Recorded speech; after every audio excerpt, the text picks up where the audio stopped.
Hi, this is a response to 2bsirus's video on Gregory Bateson and something like the nature of the sacred, I think it's called, something like that.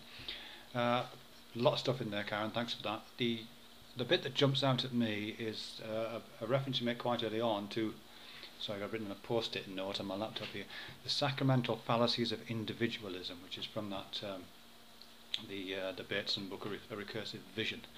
And I've got it open in front of me here, so I think I'm quoting this correctly. He says, it's about the objections to the cult of the ego.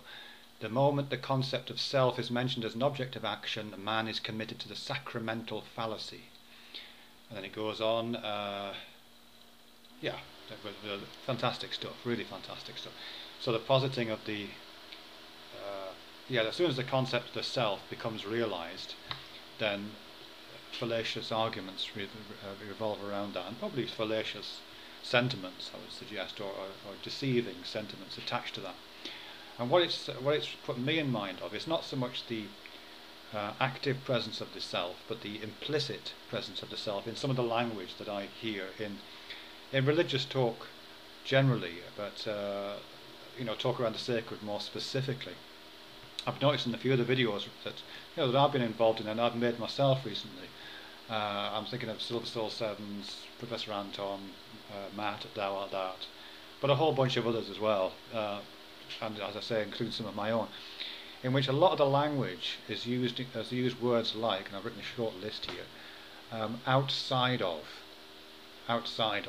Francis Collins talks a lot about God being outside of space and time, but this idea of something being outside of something features a lot as a kind of trope within the language, or beyond.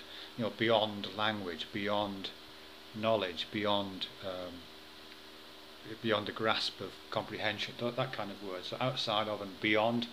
Also reference to something being above, you know, a higher truth, or some gesture in the upward direction, really. Or occasionally, conversely, you know, references to depth, something being deep, a deep truth, a deep understanding.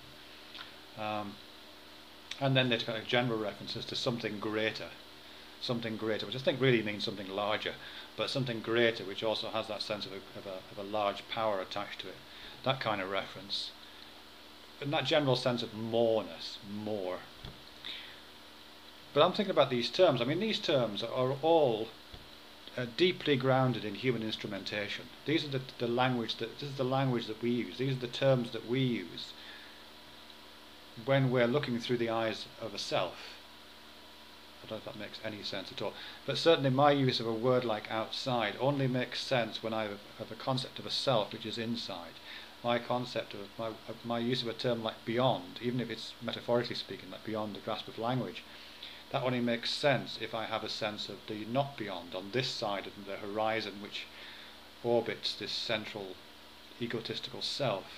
So I think, and also, you know, the words like above, you know, above requires you know, a horizontal landscape on which one is pitched, in which there is a self, for there to be an above, and similarly with depth.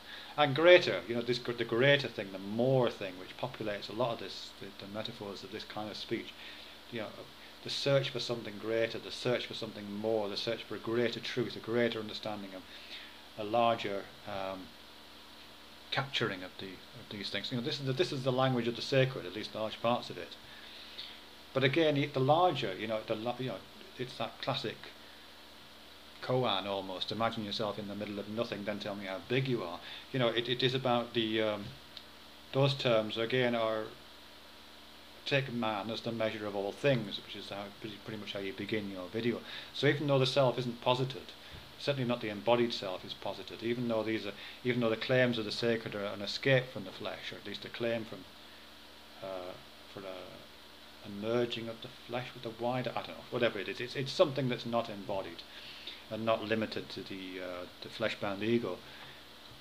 The flesh-bound ego is constantly being present, but it's present in this implicit way, in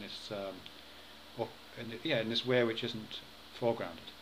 Simply in the use of terms like beyond, like above, like deep, like outside of, like lesser, greater, larger, like more.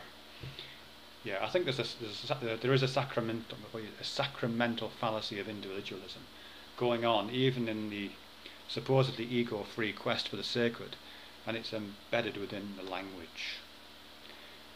Or not, but I'd be interested to hear what you think.